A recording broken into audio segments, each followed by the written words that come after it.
Welcome, everybody, to PinstripeChronicles. I am Tats. I am here with Rob, Donald, and joining us today is Casey. Casey, how are you? It's nice to finally meet you.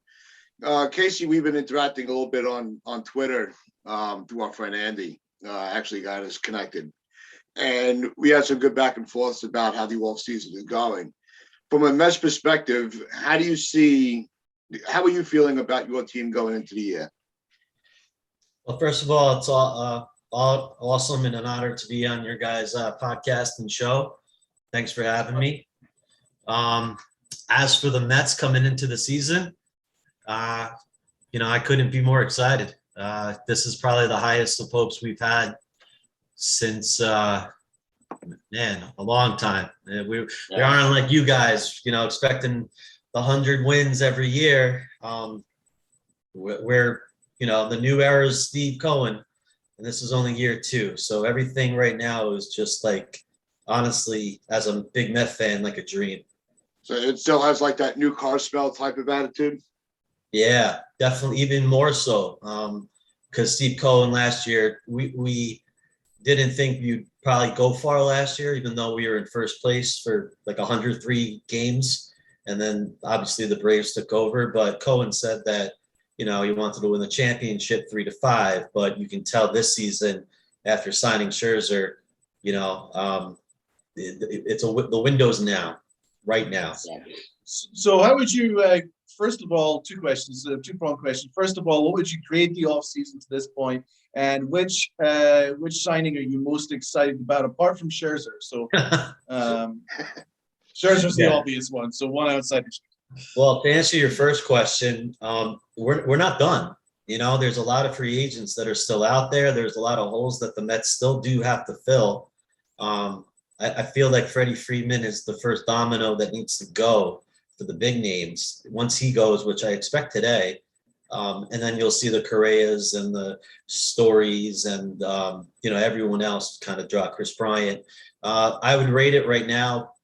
Man, I mean, A minus.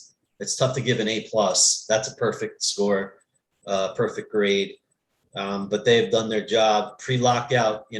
Marte, Canna, and then who am I forgetting? Escobar at third. That's pretty good, and we're not even mentioning Max Scherzer, who is everybody's ace on 29 other teams. He's just not ours. So the biggest acquisition or signing up until this moment, I would give it a tie between Starling Marte, just because the Mets have never had speed. He had 47 stolen bases last year. He gets on base. Health obviously is an issue for him, always has been. But the Mets gave him that 4th year and he took it. And then he's tied with the trade that just happened a couple of days ago with Chris Bassett. Chris Bassett's trade. The A's. He's been That's an A+ trade. Dominant for the last 2 years with Oakland. And to put him as a number 3 in your rotation, if knock on wood, if deGrom, Scherzer, and Bassett stay healthy, that is a very formidable, 1 through 3 rotation starting pitching right there. I agree with Marte is my guy. He was my first target. If I was the Yankee GM, Marte would have been my first target because I'm a big speed guy. I think he needs speed. I think it's an underrated utility to have in the modern game that not a lot of teams utilize.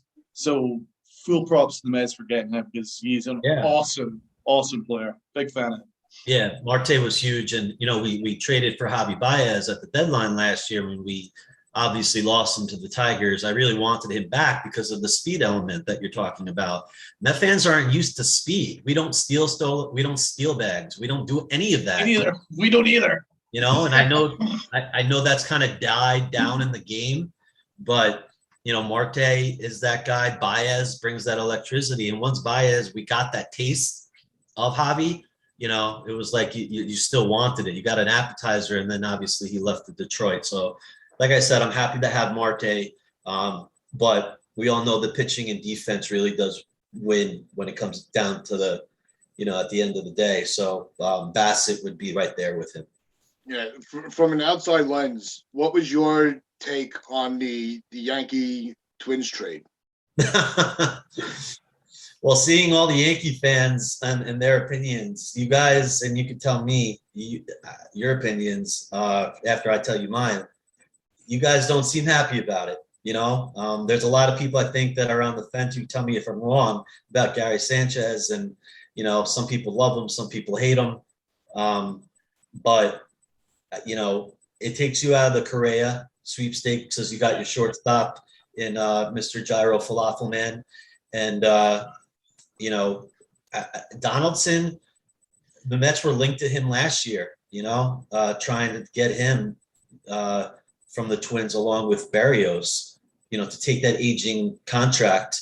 He's making $50 million for 2 years, $25 million a year, but he's 36, 37 in those 2 years. The Yankees didn't go after Bryce Harper at, I think, 26, 27 years of age to pay him less than that. So to be honest with you, It's puzzling. I don't know what Brian Cashman was really thinking about this trade. Maybe because it was under a lot of pressure to do something, but and you traded Gio Urshela, who, Yankee fans love. He's a good player. He's not a great player. I just don't see where the upside is. I know Donaldson's not done. He's a great power hitter. There's a reason why he makes a lot of money. I just see the Yankees could have went in another way. You guys are the experts with your team, so maybe I'm wrong. Yeah. I completely agree with you. Now, Rob, he wasn't on yesterday's pod. We've not heard Rob's opinion on the trade. So first of all, I'm going to ask Rob what your opinion on the trade is, and we'll go into our opinion. Rob, what do you think, bro? I gotta be honest. I like the trade. I mean, the Donaldson money part is the only thing that gets me, because that's why I was questioning. I was like, why are we paying him that much when we could have easily given an extra, 5 or so more to bring in Correa? But I mean, Donaldson's still really, really good. If he has a repeat performance for us this year that he did last year, then he's leaps and bounds better than Urshela. He's not a bad glove at all. He gets the job done. And Falefa is the guy that they wanted. I mean, if they're not signing a long-term shortstop, he was their guy. He's going to play all over the infield. He's a really good defensive third baseman as well. And you know why they wanted him. He got speed. He can hit the ball for contact. He's not going to be a power guy. But you mentioned the power with Donaldson. That's exactly why they got him. The guy's going to hit 30, maybe close to 40 home runs this year. And the Yankees love the home runs. So they knew they weren't going to get that with Urshela, and they're going to get it with Donaldson. And the rare Volt catch, I don't know what he's going to have, what role he's going to have on this team. I still think they should go after a guy like Murphy from Oakland, because you downgraded a catcher as far as I'm concerned. Defensively, you probably upgraded, but offensively, you definitely downgraded with that move. So I still think there's work to be done, but I think overall it's a solid move, and here they come again. So I'm going to mute my mic and get back to you guys. Yeah, I think the initial trade was, Falefa and Urshela, and then teams, like I talked about it on yesterday's show, was more of, all right, well, we got to do more than just trade player for player. So they traded Misery instead. We got their bad contract, they got our bad player. So, I think that, and leave it up to Cashman to really, have everybody scratching their head, going, wondering what's next. And we really have no clue. Right now I really think that there's going to be a move for Murphy, because Oakland's having a fire sale. They have to capitalize on it and upgrade that catcher position. It's like Rob just said, they made it worse. Where catcher was a concern, but it wasn't a priority for this offseason, now it is. So how do you view the landscape of catchers overall around the league? Me? Yeah. Oh, there's not many good ones. I would say that that's like the tight end in football. There's a big drop off after the first 3 or 4. So if you're able to get a good catcher, or even just an average catcher at this point, you're sitting pretty. I mean, the Mets last year before the season started gave, James McCann 40 mil over 4 years, and he was a disaster last year. Yeah. You know, but that's because he had a great year before in the shortened season with the White Sox, and maybe they thought they hit lightning in a bottle, but he did not play well last year. So catchers were very hard to come by. You know, as a Met fan for my whole life, I grew up watching Piazza play, you know, so I mean, I saw the best of the best, you know, at least in my lifetime. I mean, he is the best hitting catcher of all time. So I do have a thing for catchers. But now in 2022, you know, after like the first 5, especially after Posey just retired, I know he moved to first base, but you think of him as a catcher, obviously, you know, there's not many good ones. So we'll see what McCann can do for this year. You know, the Mets should look for another bat as we speak, because McCann shouldn't be looked at as someone who needs to hit, you know, with the lineup that we have with Lindor and everybody else. You know, he's a great defensive catcher, but he's not 40 million 4 years. So getting a catcher is very important. Yeah, like to go back to the Twins Yankee trade, I felt that Josh Donaldson, I don't see the upside there. Guy's 36. He is only going to decline at 36, 37. He's not hit 30 home runs since 2019. And he's clearly aging, but all the metrics are saying that he underperformed his metrics. All his metrics are like the 99 percentile in terms of like hard hit percentage and all that stuff. But I mean, is he that much of a defensive upgrade over Urshela? No. I think Urshela is a much better defensive player. So was third base a need? No. So we kind of just created a new need. Gary Sanchez, I hated Gary Sanchez. I wanted him so gone. I wanted him so gone. I wanted to fire him into the moon. But I don't understand this trade. If it was just a straight falafel man and Sanchez trade, then okay, I can live with that. But what surprises me is that Brian Cashman was extremely slow in the catcher market, because there were some nice catchers at the start of the offseason prior to the lockout that were traded or were signed in free agency. That's where you could have gotten his upgrade if he was actually looking to upgrade a catcher. But we assumed because he opted into Sanchez's his last arbitration year, you thought, okay, well, he's going to go and ride it out with Sanchez again. But he didn't, and now he's traded for this minor league guy who bats 100. And apparently he's a much better defensive player than Sanchez. I don't doubt that. I mean, I'm sure, Casey, you're a better defensive player than Gary Sanchez. So it's like, I'm not quite sure. Like, their planning, it just seems off. And what also concerns me is Correa's market is weakening as by the day. If the Yankees wanted to go and get Correa, they can get him right now. He's sitting there. I just don't understand. They're putting so much pressure on Anthony Volpe because they refused to trade for Matt Olson because of Volpe. And now they're not getting Correa because of Volpe or Story because of Volpe. It's like, why is Volpe holding the Yankees back from doing anything? It's like, you could just move Volpe to third base. Well, Volpe was the focal point with Oakland for Olson. You know, that's what I'm saying. That's where it started. And that's why I made the statement. I'm like, Volpe better deliver. He better be Derek Jeter, man. He better be Derek freaking Jeter for us to be turning down this kind of talent. Yeah.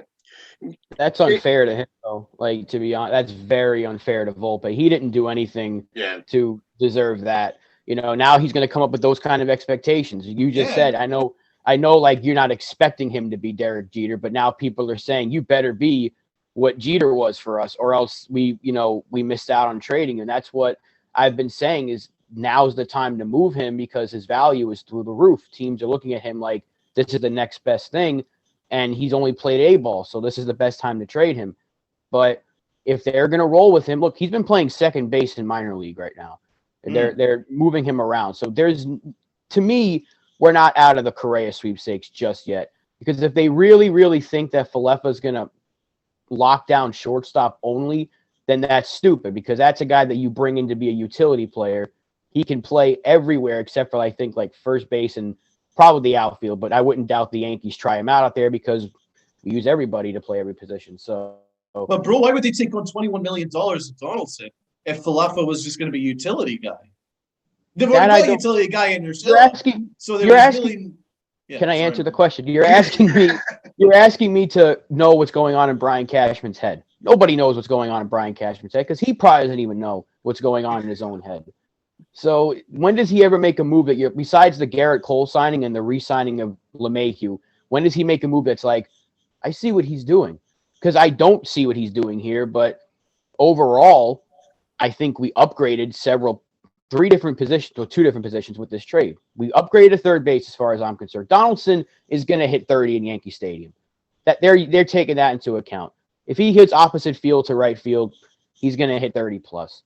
He's still got a good bat. His glove is fine. I just don't like the money. That's the only thing that's questionable about it because we spent all last year having other teams pay our new players for us, but we're taking 25 million or 50 million in total to take Donaldson on our team. So that's the only thing that I'm questioning there. But in terms of what we got in return, I don't think that we made a bad trade. We'll see how it plays out. But Falefa should not be locked into shortstop because he's great at third as well. And he can catch.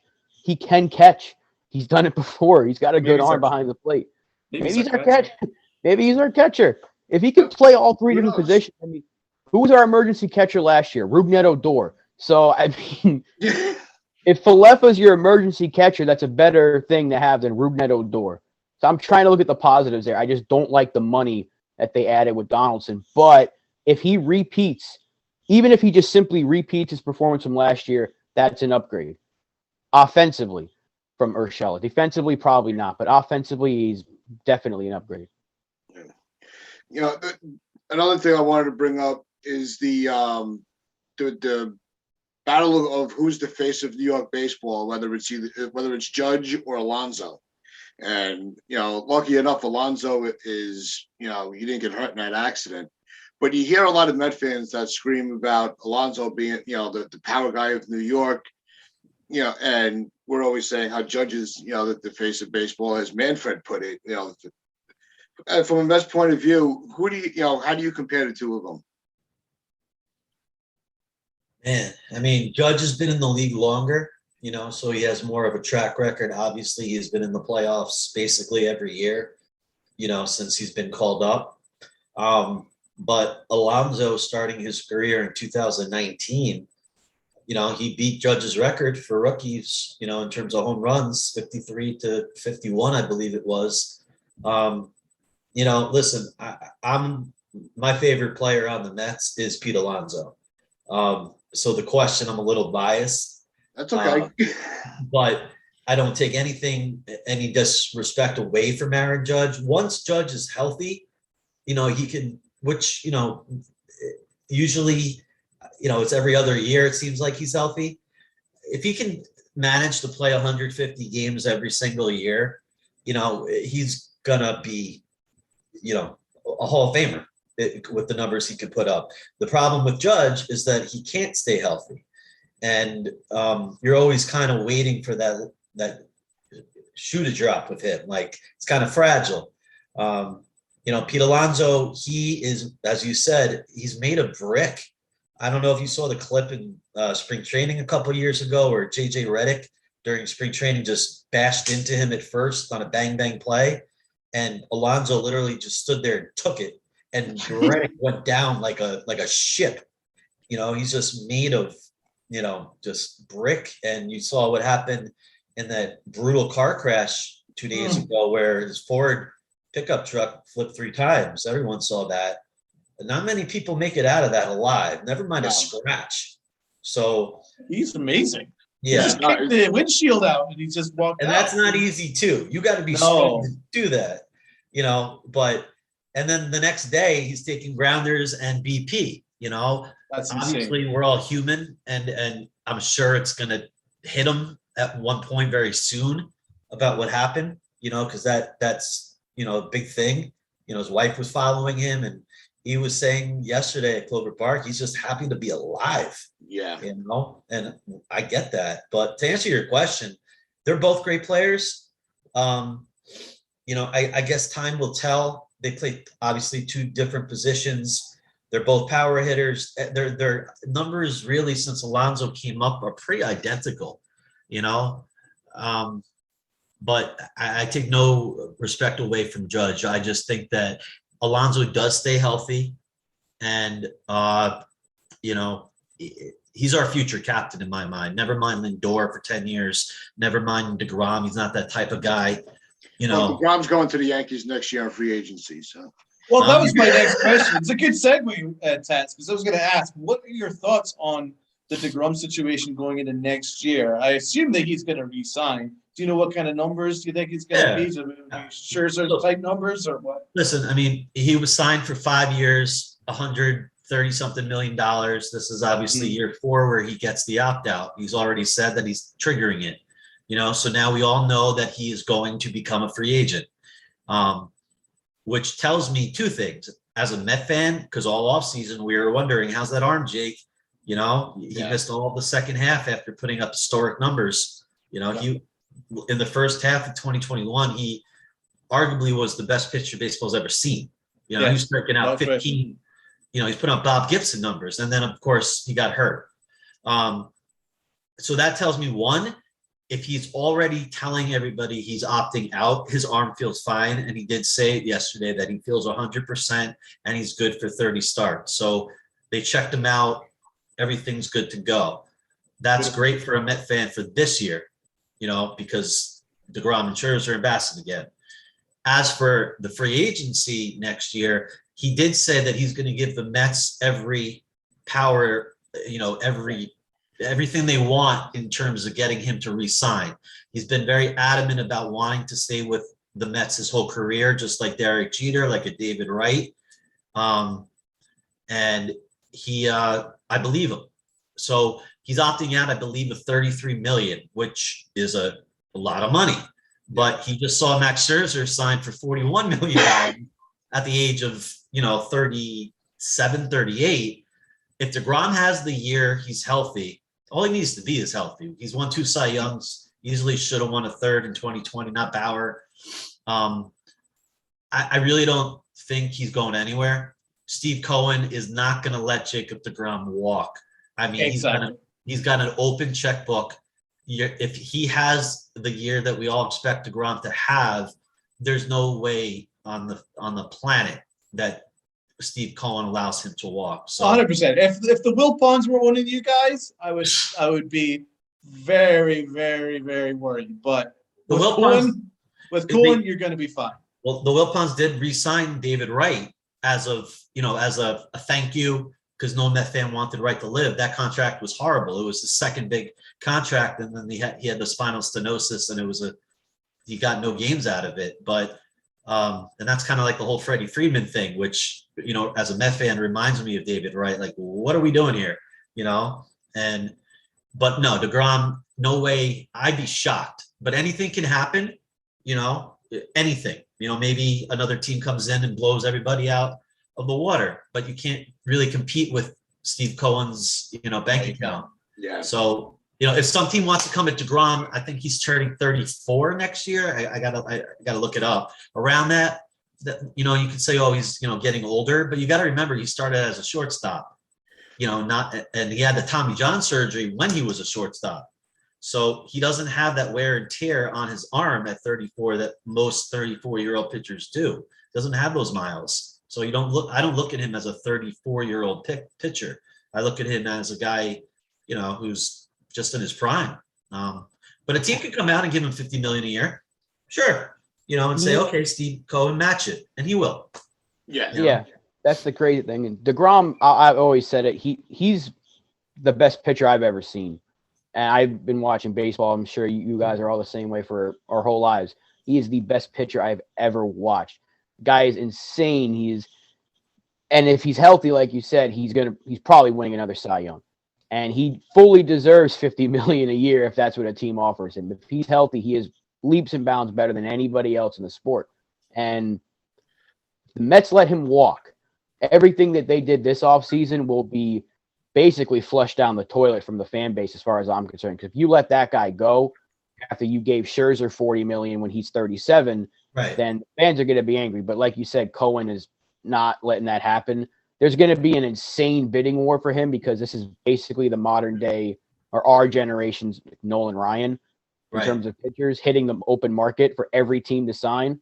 But I doubt anyone's outbidding Cohen because he knows the importance. It's funny you bring that up because you're a huge Yankee fan, and that's one of the few things Mets and Yankee fans can agree on, because we don't agree on much lately, or basically our entire lives.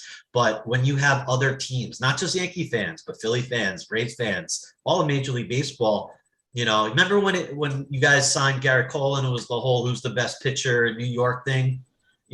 That's not even a question anymore after what we've seen the last couple of years.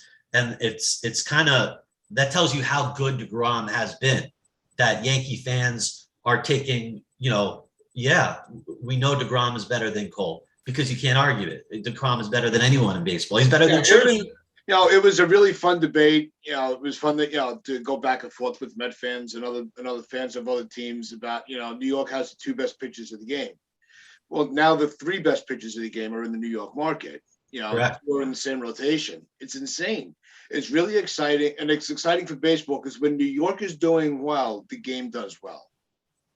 Yeah, and it's been a while.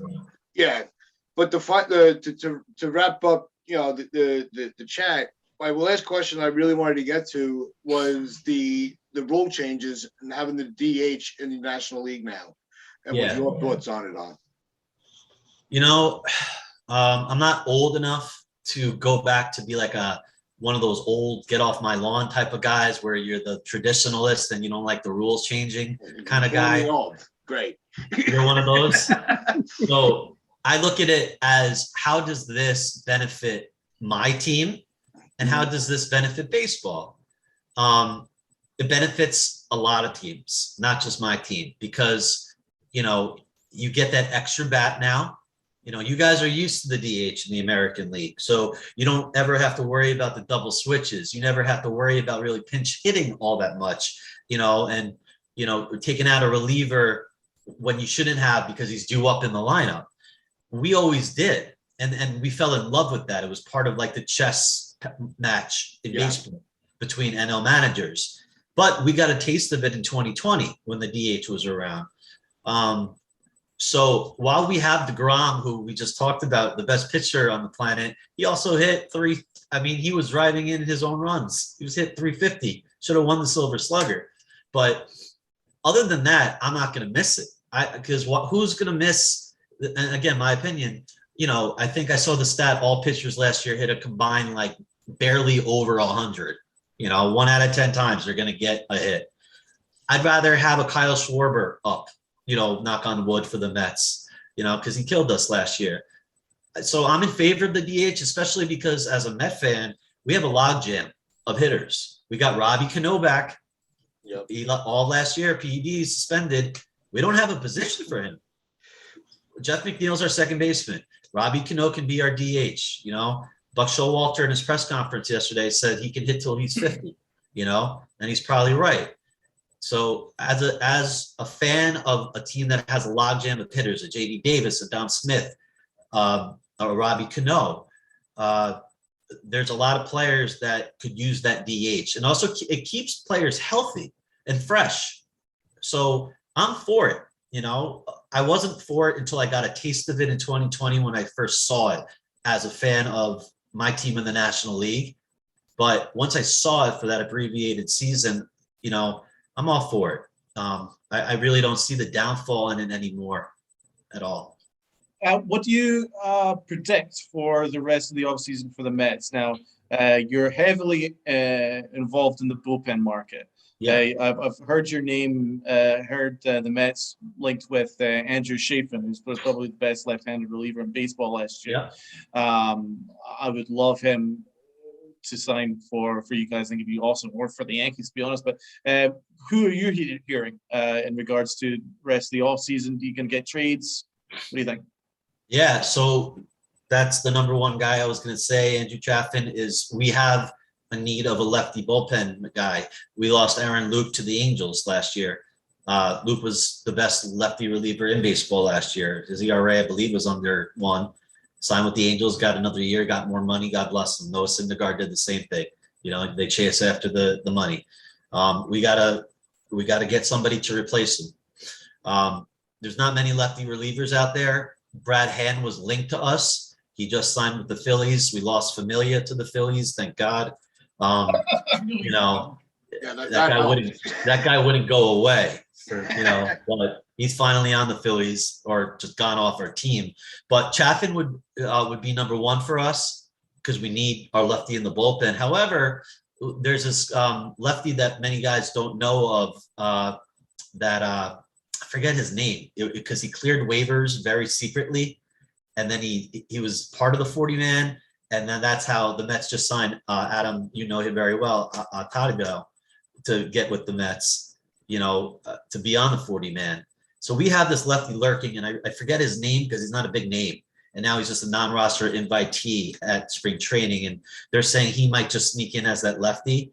But other names that I'm hearing, we're one bat away. Fans want another bat. They want that 25 home run, get on base 35% of the time, 350 OBP type of hitter. And the lefty bullpen. We're set in our rotation, you know, obviously. Oh, yeah. Carrasco, deGrom, Scherzer, Bassett, Carrasco, and Taijuan Walker are only. Taijuan Walker is a fifth starter. That's incredible. Right. Taijuan Walker was an all-star last year. Yeah. And he should have been. And then he was terrible in the second half, but his arm hit a wall. He's our number 5. So incredible. They have to upgrade the bullpen. There's not many names out there, and they know it. But I'm hearing some people are now circling back to Michael Conforto.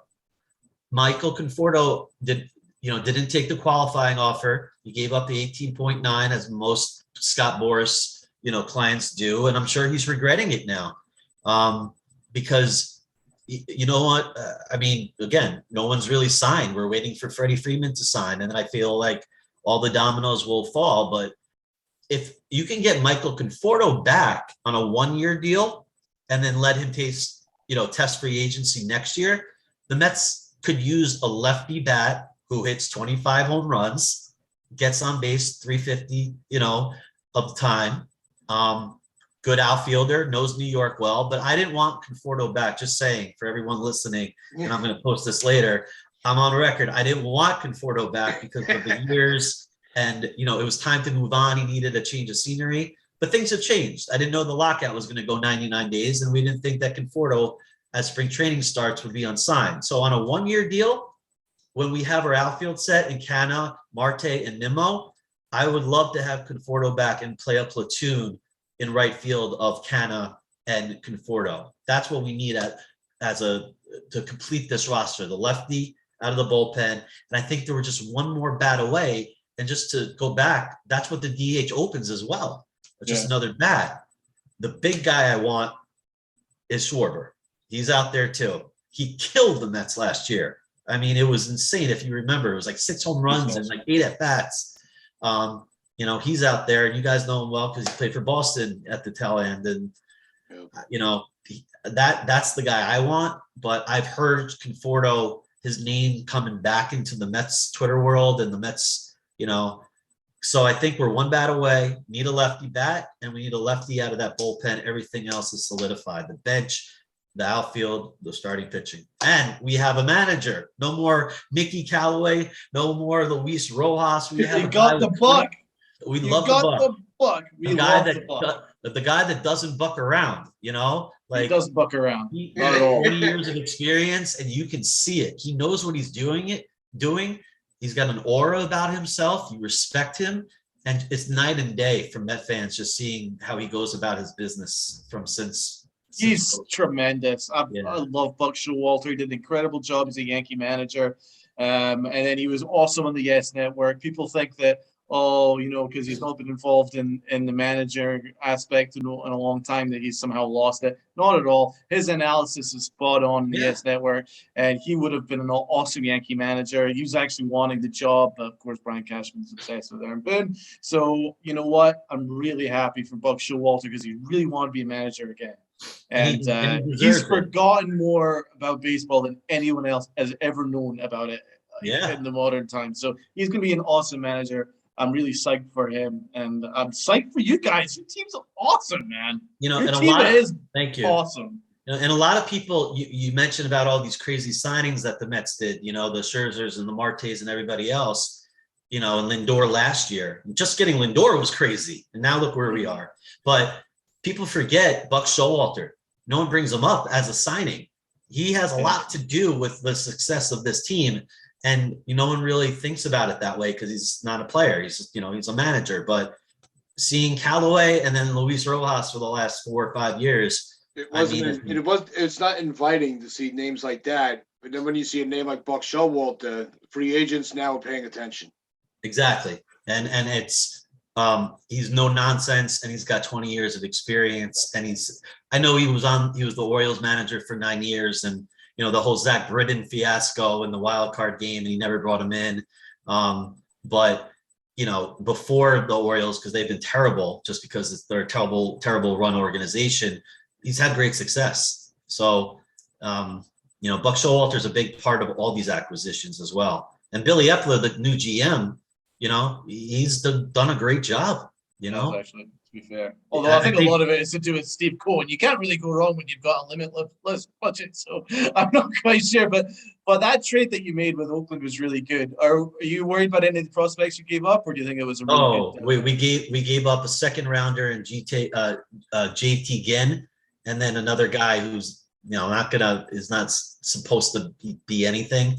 If you give up a second rounder, good prospect, good pitching prospect, JT Ginn, but if you can get an ace of the A's and you're in a win now mode, you got to make that trade. Once I saw that we traded for Chris, that's Rob's point. That's exactly Rob's point in terms of Volpe or any of our top prospects.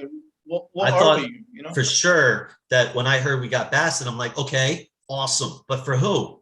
You know, I thought it was either McNeil, JD Davis, Don Smith, or a combination of two of the three. And then I heard it was Ginn and another guy that frankly I never heard of.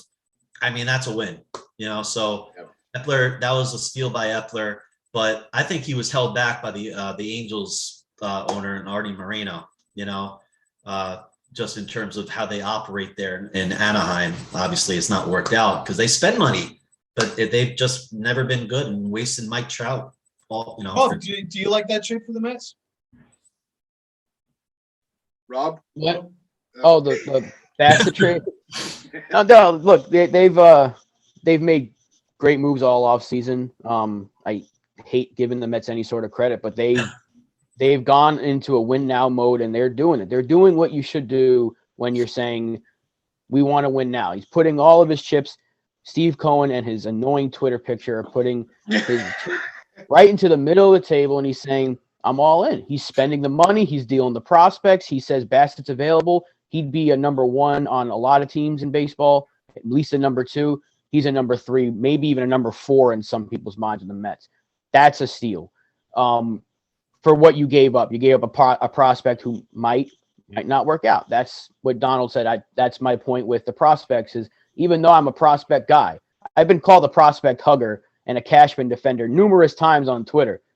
But I would trade these guys if it meant we get players to win now. So I was like, if you can get a Brian Reynolds for Volpe, do it. You know, because Reynolds helps you win this year where Volpe could help you win 2 years from now, maybe. However, for the Mets' sake, everything they've done so far has been good. You know, they needed a manager. They got probably the best guy available. I still think, in my personal opinion, I think he's overrated, but I don't think he's a bad manager. But they've gotten all good players. They've gotten great players. They've gotten the best pitcher on the market. They got one of the best hitters on the market. They got several other good players as well, like Canna and Escobar. So, I mean, look, everything they've done has been team moves to help the team win. None of the moves they've made, you've been like, wow, that's a stupid move. You know, and just going back on what you were saying about prospects and everything, I agree with you. JT Ginn is a good prospect, and getting to know you, you're a big prospect guy. And this is the way I look at it. I don't ever think that JT Ginn will ever turn out to be as good in his career as Chris Bassett. Yes, Chris Bassett is only signed for this 1 year. Could we extend him? Yes, no idea. But again, like you said, the Mets are in a win now mode, and the chips are in the middle of the table. So Ginn is not ready to be as good as Chris Bassett, and he might not ever. If you just never know with prospects. I mean, so you got to take that chance if you're in that window. I'm not saying look what happened with Edwin Diaz and Cano giving up Kalenic and Justin Dunn, who just went in another trade, and the Matt Olson trade.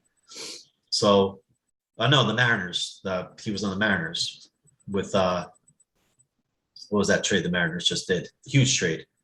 They with got the Reds, right? Oh, the Reds. They got Winkler and Suarez. That's a great trade. The Reds are just blowing it all up. Pretty disgraceful. Yeah. I heard that they're trying they're trying to trade their fans now for like like you're gonna see on Twitter they're trading their fans for like I don't know, like coupons for restaurants or something. Who knows? Well, listen, I'd take some of their fans for Aaron Hicks. I think that'd be a fair trade. The Yankees continue to be a poverty franchise. Breaking news: the Yankees have signed Philip Evans, the ex-Met infielder. What can you tell me about Nothing? Phillip Evans? I could tell you that you're not getting much. No, sorry. All I know is pain.